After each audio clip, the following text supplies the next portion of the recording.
Baik, Assalamualaikum warahmatullahi wabarakatuh. Di sini saya harus Prijitul Pratama, NPM 2001020095 B1 Pagi PAI akan memaparkan tata cara membuka dan menutup kelas. Baik, langsung saja kita mulai praktiknya. Yang pertama, cara membuka kelas. Assalamualaikum warahmatullahi wabarakatuh, yakni dengan memberi salam kepada peserta didik. Selanjutnya, memeriksa kondisi peserta didik. Baik anak-anak, sebelum belajar dimulai, alangkah baiknya kita memperhatikan kerapian pakaian kita dan juga kondisi kelas kita. Kalau ada sampah di bawah meja, harap dikutip dan dibuang ke tempat sampah.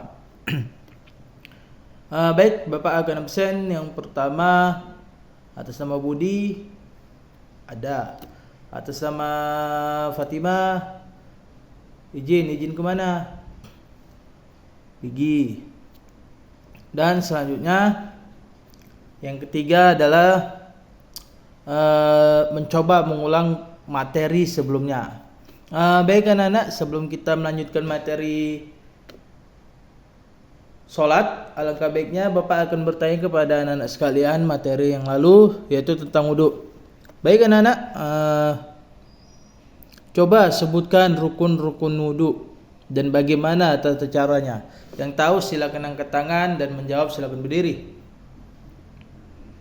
Setelah kita mengulang pelajaran, maka selanjutnya kita memberitahu atau mengasih tahu peserta didik materi selanjutnya, indikator dan tujuan materi tersebut. Baik anak-anak, materi kita selanjutnya ini tentang sholat. Sholat itu apa yang kalian ketahui anak-anak? Coba, apa itu sholat?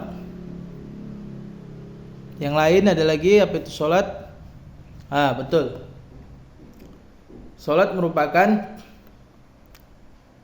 kepatuhan kita, bentuk syukur kita kepada Allah Subhanahu wa taala dalam menjalankan hidup ini. Setelah kita bertanya kepada siswa dan siswa sudah memahami, maka kita bisa melanjutkan tahap berikutnya, yakni menjelaskan. Contohnya, rukun sholat itu ada 13 anak-anak. Yang pertama, kita harus berwudu. Yang kedua, kita harus niat. Niatnya gimana? Niatnya kita bisa membaca basmalah di dalam hati kita, bahwasanya kita niatkan itu untuk melakukan sholat zuhur. Selanjutnya apa lagi anak-anak? Dan seterusnya. Setelah kita menjelaskan kembali, menjelaskan keseluruhannya,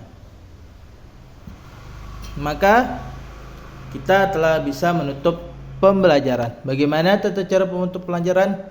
Yang pertama, merangkum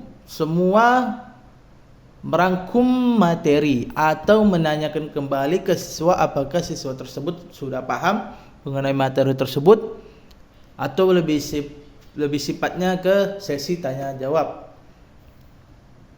Yang kedua, membuat rangkuman setelah siswa sudah paham semua, maka selanjutnya kita membuat rangkuman.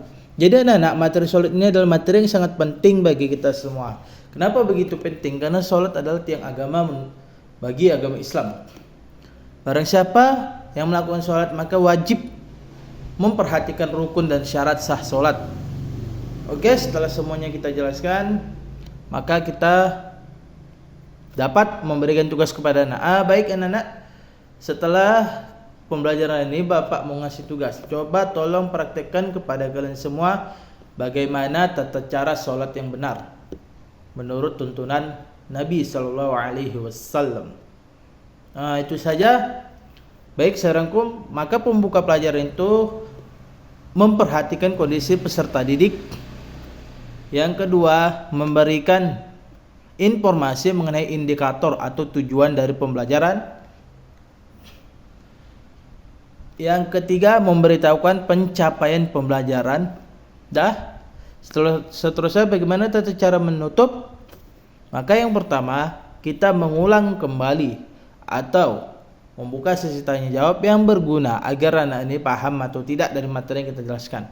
Dan yang kedua, kita membuat kesimpulan dari materi yang telah kita paparkan kepada peserta didik.